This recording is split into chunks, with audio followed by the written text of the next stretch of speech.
Ba'zilar antibiotiklarni bosh og'rig'idan tortib, shamollashgacha har qanday kasallikni davolaydigan mo'jizaviy vosita deb hisoblaydi. Boshqalar esa aksincha antibiotikni dahshatli zahar sifatida ko'rishadi va hatto o'pka yallig'lanishda ham undan foydalanishdan cho'chishadi. Aslida esa antibiotik juda o'tkir pichoqqa o'xshaydi. U to'g'ri va shifokor ko'rsatmasiga muvofiq qo'llanilsa, hayotni saqlab qoladi. Ammo noto'g'ri va maqsadsiz ishlatilsa, foydadan ko'ra ko'proq zarar keltiradi. Yaxshilab joylashib olinglar. Bugun biz antibiotik nima, u qanday ishlaydi va nima uchun uni ehtiyotkorlik bilan qo'llash kerakligini ko'rib chiqamiz.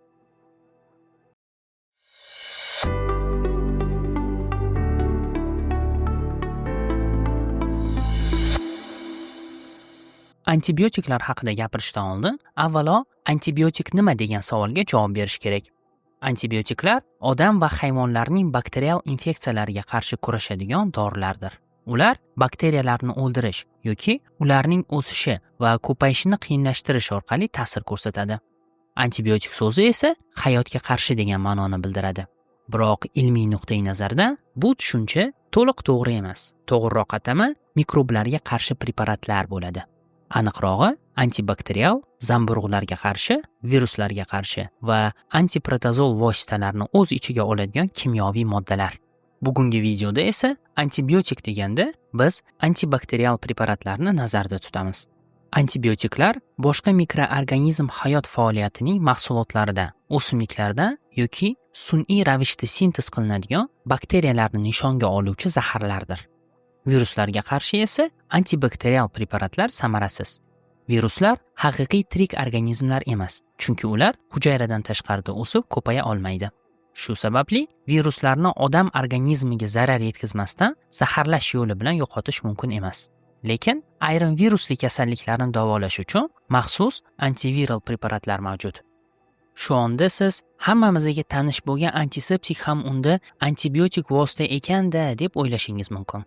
Biroq turli yuzalarni zararsizlantirish uchun ishlatiladigan antiseptik o'zining ta'sir yo'nalishi bilan farq qiladi. Masalan, 70% metil spirti kabi antiseptiklar bakteriyalar, viruslar, zamburug'lar va boshqa bir hujayrali organizmlarni eritib o'ldiradi. Lekin ular tana ichiga jo'natilganda odam uchun ham zararli hisoblanadi. Shu sababli antiseptiklar faqat tashqi qo'llash uchun mo'ljallangan. Antibiotiklar esa tanlab ta'sir ko'rsatadi va zararlangan odam organizmiga katta zarar yetkazmaydi. Shu bois ularni ichki qo'llash ham mumkin. Endi antibakterial preparatlar qanday ishlashini ko'rib chiqamiz. Bakteriya bir hujayrali bo'lsa-da, tirik organizm bo'lib, u himoyalanishi, oziqlanishi va ko'payishi kerak. Ko'payib oziqlanishi uchun unga doimiy ozuqa manbai zarur. Shu bois ular boshqa organizm to'qimalariga kirib, u yerdan ozuqa manbalarini so'rishni boshlaydi.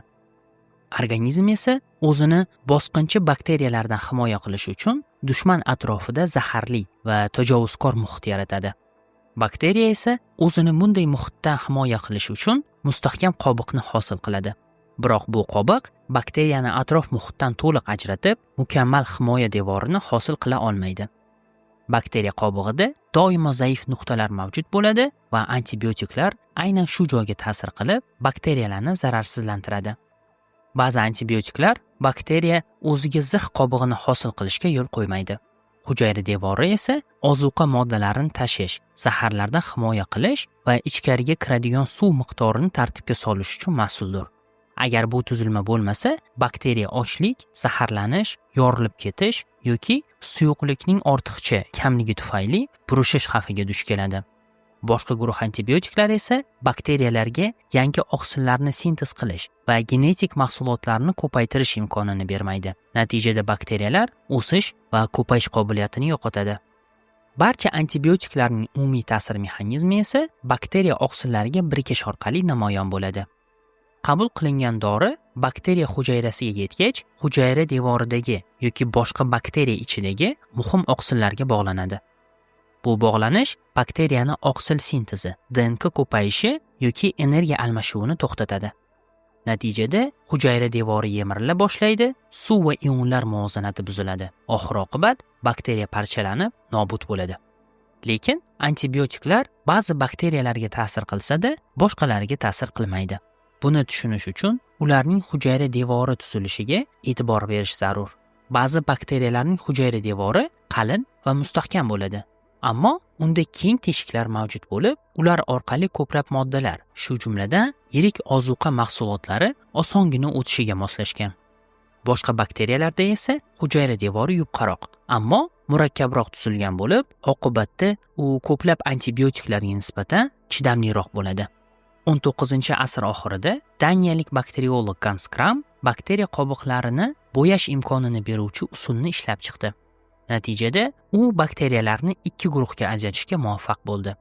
Hujayra devori qalin bo'lgan mikroorganizmlar binafsha rangga bo'yaldi. Ular gram musbat bakteriyalar deb ataldi.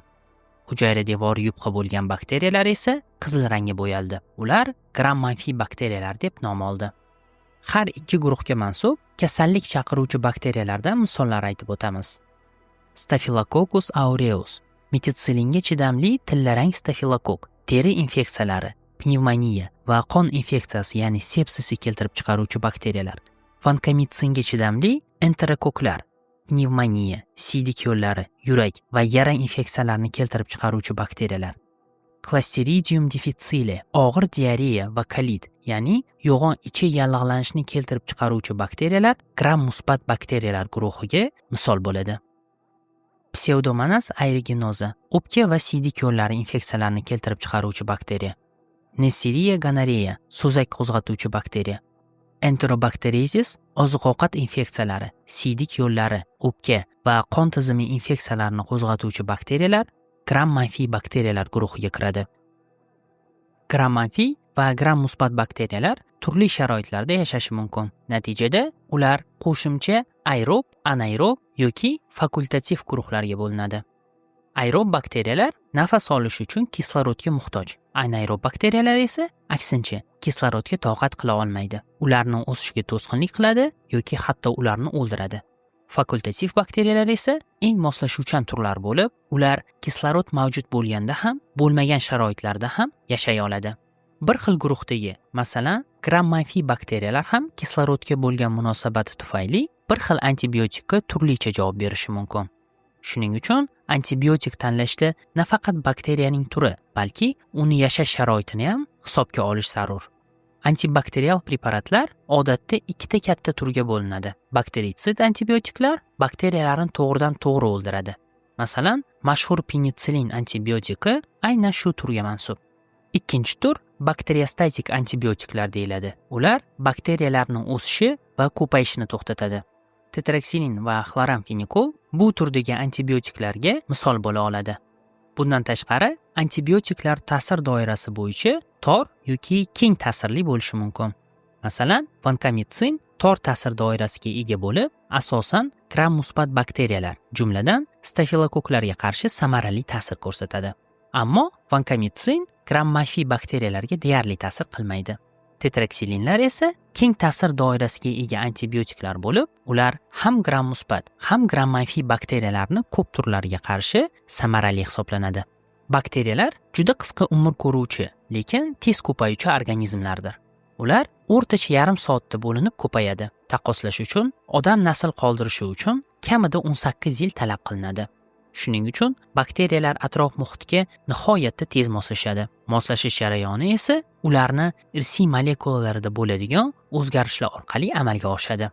Biologiyada bu jarayon mutatsiya deb etiladi.